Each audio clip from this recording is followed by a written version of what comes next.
When I previously reviewed the MGS5 EV, I found it to be quite a tempting proposition for those people who were looking for a relatively affordable all-electric SUV. And now we have its successor, because that vehicle has now been discontinued, the MGS5 EV. Now this actually has the same sort of platforms and the underpinnings as the MG4 EV, which I've also reviewed on the channel.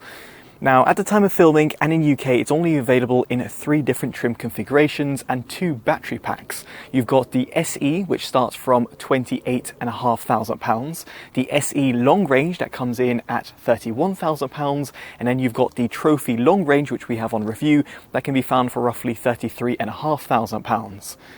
Now, all the vehicles come with a 7-year warranty or 80,000 miles, whichever comes first. Now, in this review, which will be covered in such a format, we'll see if it's actually worth its price tag, how it compares to its predecessor, and of course some of its modern rivals. Now, before proceeding with this review, I would just like to point out that if you do want to get the best deals for this vehicle, make sure you check out the links down in the description below or the pinned comments, or by scanning this QR code. So let's kick things off and talk about its electric range. And here you have got the same underpinnings as the MG4 EV, in that it's built on the Modular Scalable Platform, MSP for short. This effectively gives it better efficiency, and as it doesn't have a shared platform with a petrol alternative like the ZS EV did, it means that the manufacturer can eke out a little bit more range. Now here you have got 2 battery packs to choose from. You have got the entry-level SE model that has got a 49 kilowatt hour LFP battery, and that gives it a WLTP mixed driving cycle claim of 211 miles. In case you're just wondering what LFP stands for, that's lithium iron phosphate. If, however, you go for the long-range model, including the Trophy long range, which is on review, you will have a 64 kilowatt hour NCM battery pack instead. That stands for nickel, cobalt, magnesium. Now here, the WLTP mixed driving cycle claim is from 289 to 298 miles, depending on the trim that you actually choose. Now, for my own mixed driving test, I actually netted a very impressive 245 to 265 miles. In fact, in the summer or in and around the city, I would have been able to squeeze out more. And if I was on the motorway or, for example, on colder climate scenarios, I would expect a little bit less. Now, despite it having the same sort of battery pack capacity as the MG4 EV, the MGS5 EV has got a slightly higher WLTP range claim, and funny enough, that actually translates perfectly with my own range tests. In other words, it's roughly 20 to 30 miles more efficient. I'm not sure if that's just due to the way the manufacturers designed the vehicle, or indeed just due to the battery pack being slightly different. Nonetheless, it's actually fantastic to see, namely if you do compare it and contrast it with some of the alternatives out there, and including even its predecessor, the ZS EV, be it in terms of a normal or the long-range variant. Now, I would also like to highlight that there is no extended range model that's currently been announced, or a 4-wheel drive version, although I wouldn't be too surprised to see it come out in the future, purely because we actually see this on the MG4 EV. So therefore, potentially we'll have a far more powerful electric SUV, and equally we'll have one that gets even better range. But that is for some other time, which potentially MG might announce a longer range MGS5 EV. Now, what I also love is the fact that this vehicle has got full one-pedal driving. If I lift off at roughly 20 miles an hour while one-pedal mode is enabled by the infotainment system, the vehicle will come to a complete standstill. Now, that's actually really good. Although it's disappointing that you can't actually customize the one-pedal mode. In other words, you can't enable it and disable it while you're on the move via the customizable buttons that are found via the steering wheel.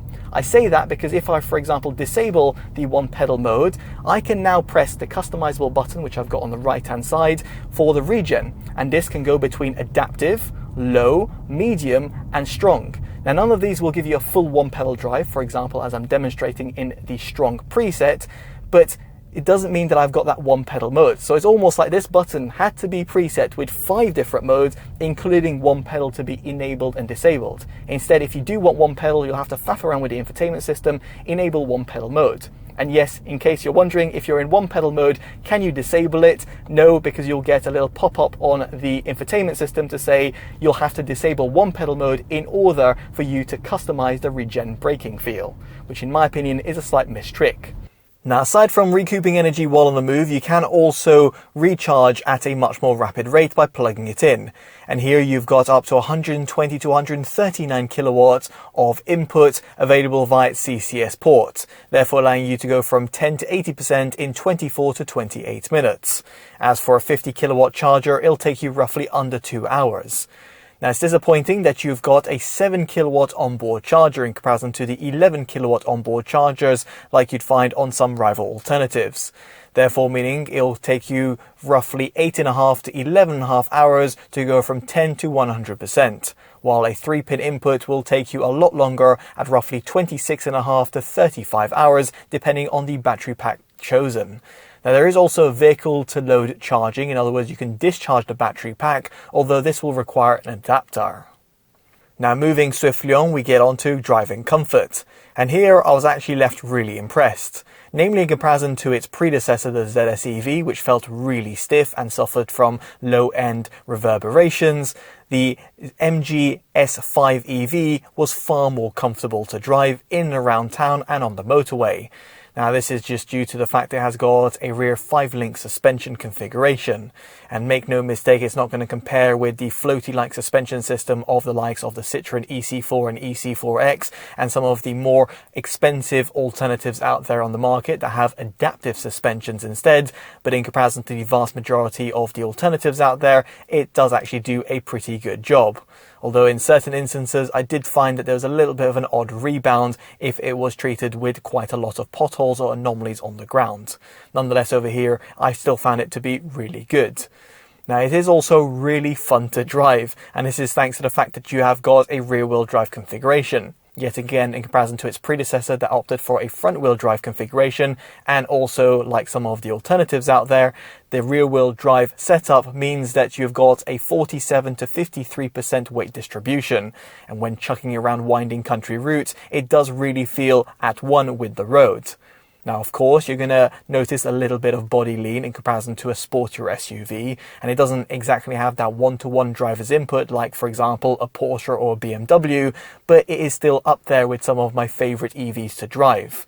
Indeed, over here, I did have a lot of fun around winding country routes, despite it being a relatively chunky electric SUV. Now, this does actually bring me onto performance, and yes, indeed, all the vehicles have got a rear-wheel drive configuration, although as I did mention before, it wouldn't surprise me if there's an X-Power model that comes out in the future. Now, in terms of what's currently available, in the SE trim, you have got 125 kilowatts of power, or 168 horsepower, and 250 newton meters of torque. It's claimed to go from 0 to 62 miles an hour in 8 seconds. If, however, you go for one of the long-range models with their larger battery pack, you've got 170 kilowatts of power, or 228 horsepower, and 350 newton meters of torque.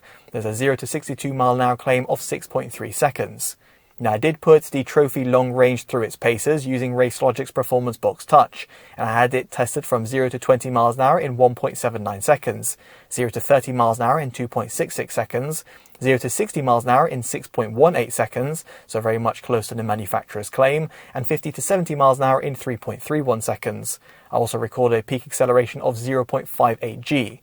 So yes, indeed, the vehicle does feel pretty snappy, and while it won't compete with some of the fastest SUVs out there on the market, given its overall price point, it will certainly suffice. And it is actually a little bit faster than some of its nearest competitors that also offer a singular motor configuration. As for its top speed, it's electronically limited to 101 miles an hour. Now, aside from putting your foot down to the metal, it is actually fantastic to see that you have got good braking performance as well. At the front, you've got 321mm disc brakes, while at the rear, 300mm.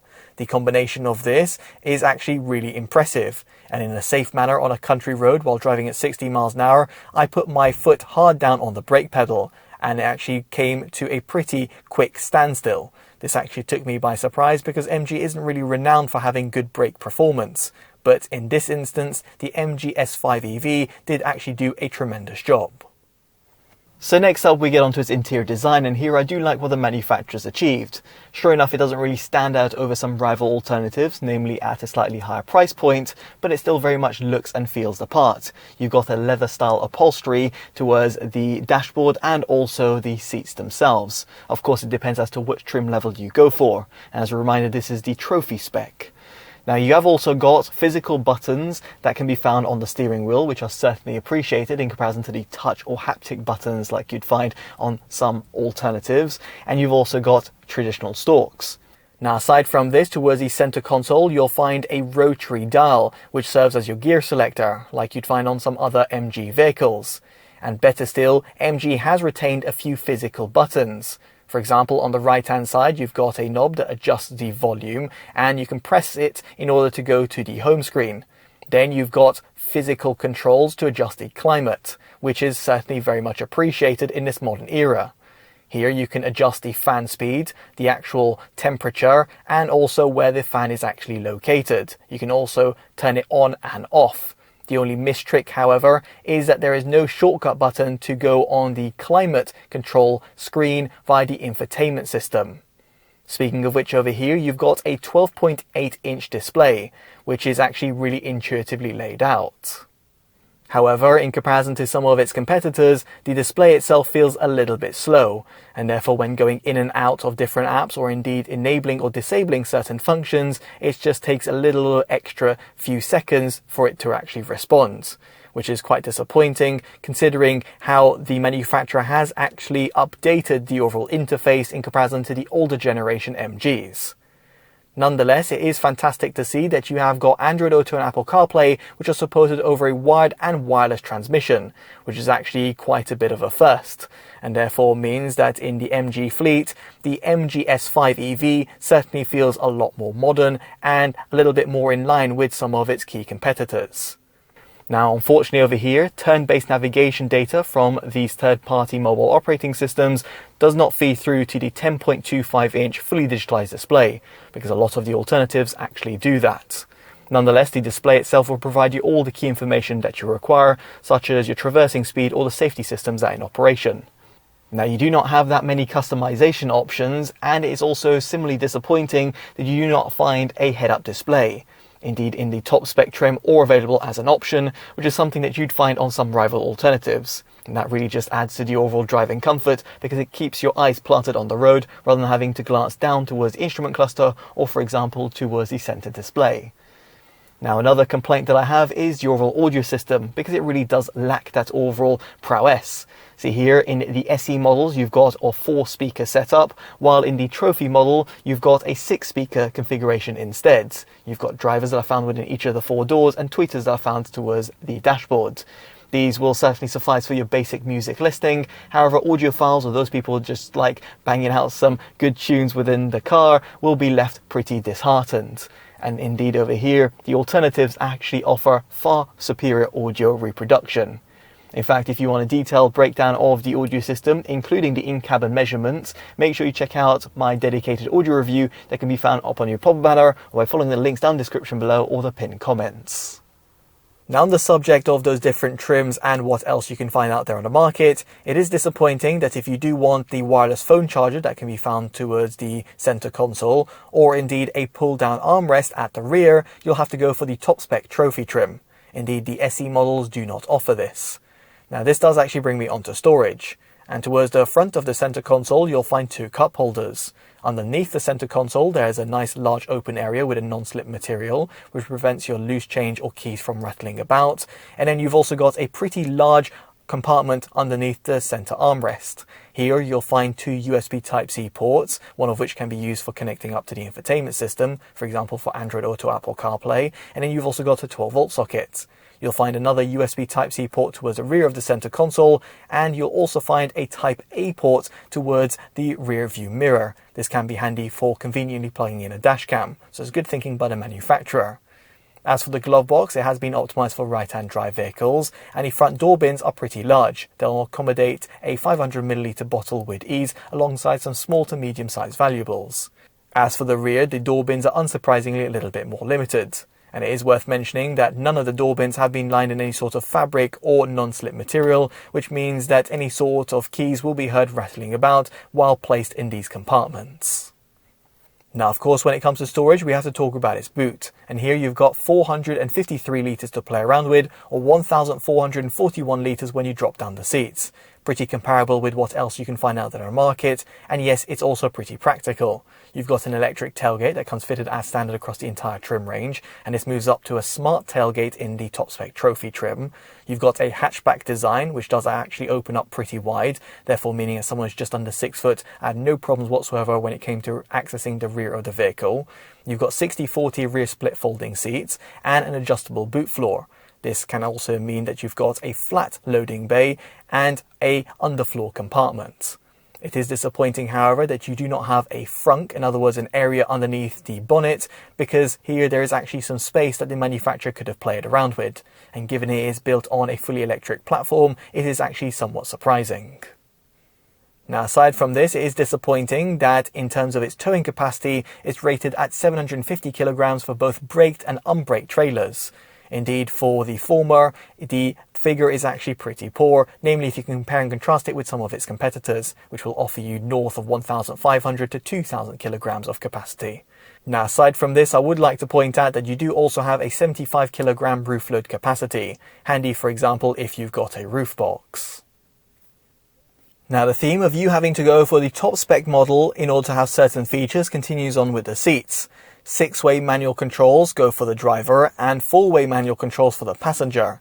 Should you want 6-way electronic controls with a manual lumbar support for the driver only, a heated steering wheel, heated front seats and, disappointingly, rear lights within the cabin, you'll have to go for the trophy spec. Indeed, I do think the latter is a step too far when it comes to cost cutting. Nonetheless, the seats themselves are very accommodating and soft, be it for the driver like myself, or indeed for my passengers. None of them actually had any sort of complaints. It's also great that you have got good sort of headroom and legroom, both at the front and rear of the cabin. Indeed, the manufacturer has optimized the rear footwell design by keeping it completely flat, therefore making it quite convenient even for the rear middle occupant. And as someone who's just under 6 foot, I didn't feel hemmed in either. And while the seats do feel a little bit diagonally wedged, given you've got good sort of legroom, it means it's a non-issue. Now, aside from this, I would just like to point out that very much like a lot of electric vehicles, the driver's seat has got a pressure sensor, therefore meaning that it does power on when you step inside and also apply your foot on the brake pedal. Quite intuitive if you're jumping in and out of the vehicle. And thankfully, even if you do jump out, the vehicle does still stay powered on, unless of course you lock it. So therefore means if you've got kids or indeed other adults that are sat within the cabin while you step out, the vehicle won't automatically power down like you'd find on some rival alternatives. So next up we get onto something quite subjective, and that is its exterior design. However, I suspect a lot of people will actually quite like the design of the new MGS5 EV.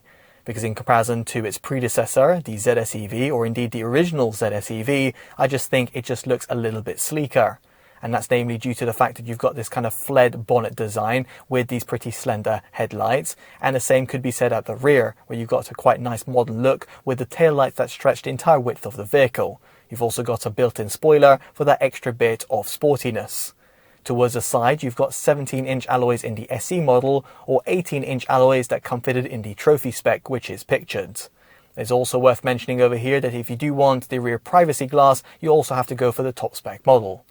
In terms of your colour finishes, as standard it comes in Arctic White. If however you want the metallic blue, silver or grey, it'll cost you £545. If however you want the Tri-Coat Dynamic Red, which is pictured, it'll set you back £695. All these costs are actually pretty reasonable, especially if you compare and contrast it with what else you can find out there on the market. What's also impressive is that this vehicle scored 5 out of 5 stars on Euro NCAP's crash tests, scoring a pretty staggeringly high 90% in its adult occupancy test, 82% in child occupancy, and 78% in its safety assist scores. It's also good to see that you've got a plethora of driver assistance systems that come fitted as standard, such as adaptive cruise control, which does actually work a treat on the motorway, active emergency brake, lane keep assist with lane departure warning system, emergency lane keeping assist, traffic jam assist, intelligent speed assist with traffic sign recognition, intelligent high beam assist, driver attention alert, blind spot detection with lane change assist, and forward and rear collision warning. Indeed, as a reminder, they come included as standard across the entire trim range. Now, it is worth pointing out that these driver assistance systems will have to become re-enabled every single time you power on the vehicle. This is one of the regulatory requirements from the likes of Euro NCAP. But thankfully, MG has actually thought about this, because via the infotainment system, you've got a button called MG Pilot, and this effectively is a profile. See here, you can save by long pressing the button, and then this will effectively give you the settings that you want enabled and disabled. For example, if you do want the lane departure warning or the driver alerting system, then you can simply press this button, press OK to confirm the change, and hey presto, you're good to go. No need to faff around with any customizable buttons or indeed the infotainment system while you're driving. That little button is, in my opinion, somewhat of a game changer. And it's something that I have actually been quite negative about in previous iterations of MG vehicles. So it's good to see it's actually present in the MGS5 EV. And I hope to see it actually included in the future with other MG or indeed rival alternatives. Now, to conclude, I would like to talk about parking, and here, as standard across the entire trim range, you've got rear cross traffic alert and door opening warning, which are certainly appreciated. You've also got a pretty tight 10.53 meter turning circle, making it easy to maneuver. And the steering wheel itself actually feels pretty light, at least if you go on the normal or the comfort drive mode settings. Now, there are also parking sensors that come included as standard, and a rear camera in the SE models. However, this moves over to some high-resolution 360-degree cameras in the Trophy model. Indeed, over here in comparison to the older generation MG variants, or indeed some of the other MG vehicles that are available, the camera system itself actually does look the part. It's also got a fully transparent design, making it even handy if you're going to be traversing on slightly uneven terrain.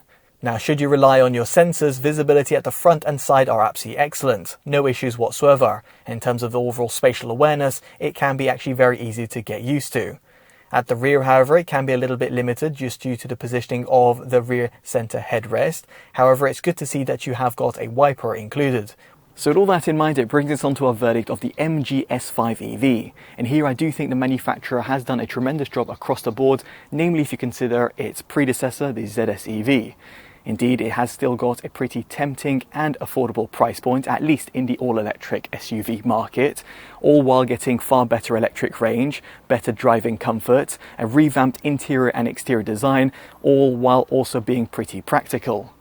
Considering all of this and the overall package that it offers, and also considering some of the alternatives you can find out there on the market, I can definitely see myself recommending it, and as such it gets our Best Buy award. Indeed, it is still one of the most affordable all-electric SUVs, especially for its overall electric range that it offers in real-world testing.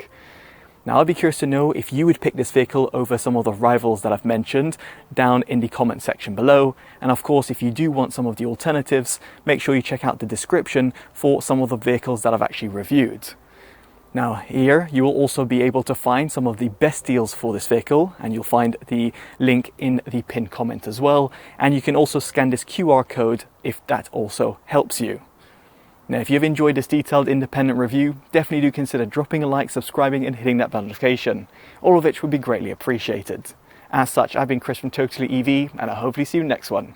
Take care of yourselves, and goodbye.